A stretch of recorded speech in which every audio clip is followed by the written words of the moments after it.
Sorry about that. My daughter called me, so I had to interrupt real quick. But it's got this little notch in the front of it because Moonraker 5 has a laser, if you remember the movie. And what I'm doing to accommodate that, stuck this in here just to keep it from getting lost, is I'm just taking some styrene rod and then some styrene tubing at the end of it of 2 different diameters, and I've got it glued at the end back here so that I can just feed it through, and then I can cut it at the length that I need it, and this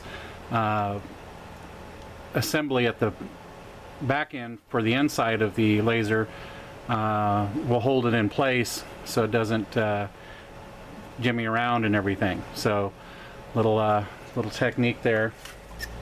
Let me see if I can just feed it through real quick and show you the look of it. Oh my god, it's just like right there, but of course, since I want to do this on camera, it's of course not going to just happen easily. There we go. Okay, so you can see that with that in there, it's going to give me the backing for it, and then I can just trim it when I'm ready to do that. Okay, so little thing on how to accomplish that. Now, I showed before that I scratch built a little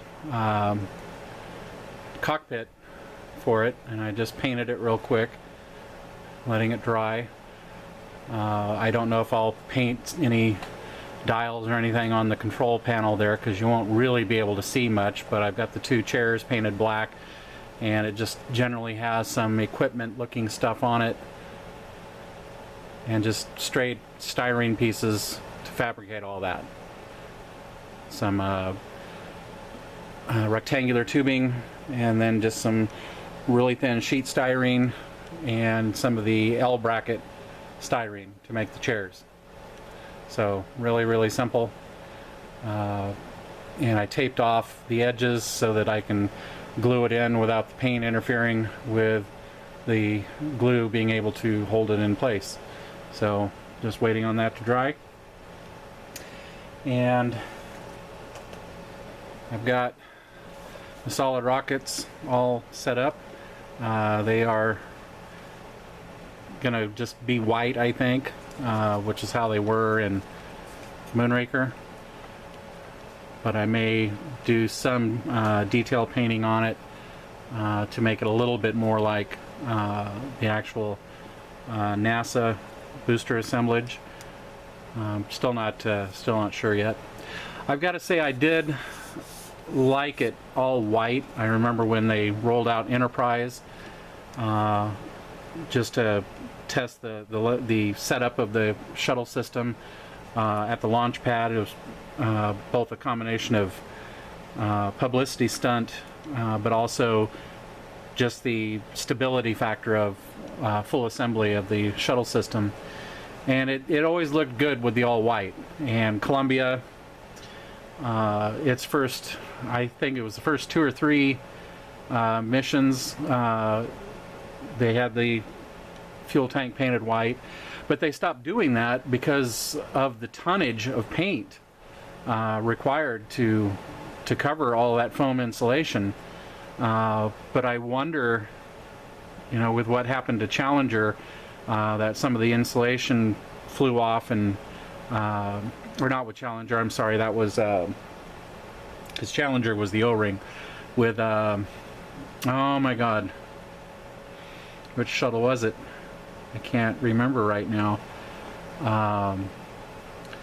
Where the insulation fell off and damaged the wing, and then the shuttle disintegrated on re-entry because of the loss of integrity to the wing. I wonder if painting the fuel tank would have prevented the insulation from falling off and damaging the orbiter. So it was a cost-cutting measure, also a measure to make it so the shuttle could carry more weight by just exchanging the weight of the paint for cargo weight, but obviously came with a possible price there. I don't know if any studies have been done to determine if the paint was a further bonding to hold the foam onto the fuel tank. Don't know. Interesting to find out though. So there's where Moonraker sits right now, getting it closer and closer to being done. And I've still got to get my Discovery done, but I just don't want to make those little cargo containers still. And I've got my old USS Defiant from Deep Space Nine that I've got to finish decaling, and then weather it a bit, battle damage it a bit. And I got a lot of models to do. I gotta start finishing some projects. But I did go to Home Depot again, like I said today. In addition to getting the piece of wood for my base for the Discovery from 2001, I also got some trim material so that I can make an undercarriage for my Invader's UFO diorama, so I can store the battery underneath it. So I'm making some headway on some things. So, all right, that's it on this update. Thanks.